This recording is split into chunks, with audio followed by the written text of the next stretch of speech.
So we've learned to bisect segments, bisect angles, draw angles of given measures. Let's now see if we can put all of these together and start drawing triangles. Triangles are anyway there always at the base of it. Correct? Congruency of triangles is at the end of the day what we are using to prove that all of these constructions are true. Let's see if we can now actually start drawing some triangles. If all three sides and all three angles are given to you, then it's very simple. No fun, right? Let's see if we can complicate it a little bit and draw angles even when not all of these things are given to us. Let's say one side is given to us. So for an angle, say side BC is given, angle B is given, and then instead of giving AB and AC, what we are given is AB plus AC. How will you draw a triangle? First of all, tell me, do you need all three sides and all three angles to draw a triangle? Are only three of these sufficient? Are any three of these sufficient? The answer, as usual, is going to be congruency. The tests that you have in congruency are basically what you need to draw a triangle. What test do you have? SSS, that means if you know three sides, you can draw the triangle. SAS, that means if you know two sides and an angle, you can draw a triangle. That's where all of those tests come from. If the test is true, that means it represents a unique triangle. It represents a unique triangle means you are able to construct it. If I give you those measures, you should be able to construct it. ASA, you'll be able to construct it. Now you'll realize why AAA doesn't work. You can't construct a triangle, right? If I tell you 60 degrees, 60 degrees, 60 degrees. Simplest equilateral triangle.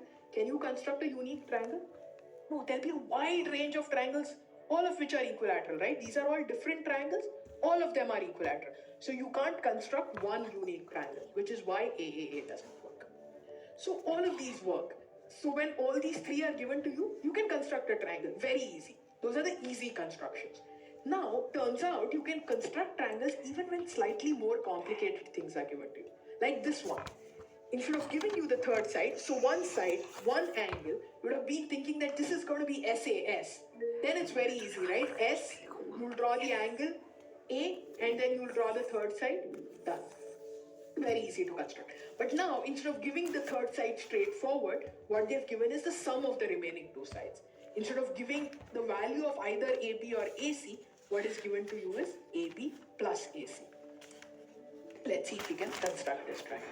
Let's first draw the easy things. BC is given to us. So you draw length BC. Whatever length is given, you mark it out and draw. Angle B is given. We draw the angle. We've drawn these two. Whatever are the measures, you'll measure them and draw. You've drawn these two. Let me call this point as D. Now, BD, I've taken BD as AB plus AC. So it is A is some point, A is going to lie somewhere in between this line, so that AB plus AC is equal to BD. That's what I've taken BD as. Now you need to find where is this point A. If, just imagine this visually, how will you find point A? If we imagine these to be strings, if you imagine BC to be a string and BD to be a string, how will you now make the triangle? You need BD is nothing but AB plus AC, correct? So point A has to be somewhere here, such that if I fold this, if this is a string, if I fold BD, this D should coincide perfectly with C, correct? Because then BD will become AB plus AC, as you can see from the figure. That's what you need to do. So you need to fold this so that point D coincides perfectly with point C. Now, how will you fold it? If we understand the logic, we can automatically construct, right? Rather than first learning the construction and then figuring out the logic, let's try to understand the logic first and then use the logic to construct. So if you look at this figure now, point A is such that if D coincides perfectly with C, what does that mean? That this AD and AC have to be equal. In other words, I can say that when I was moving this, what I was doing is I was flipping this over. Flipping this over. I can say that AC is nothing but the mirror image of AD. How will you get the mirror image? How do we get mirror images? If you have a perpendicular bisector. Correct? So if you join point C and D and draw the perpendicular bisector, you know that when you fold a paper along the perpendicular bisector, the two sides will coincide perfectly with each other. Right? They'll be mirror images.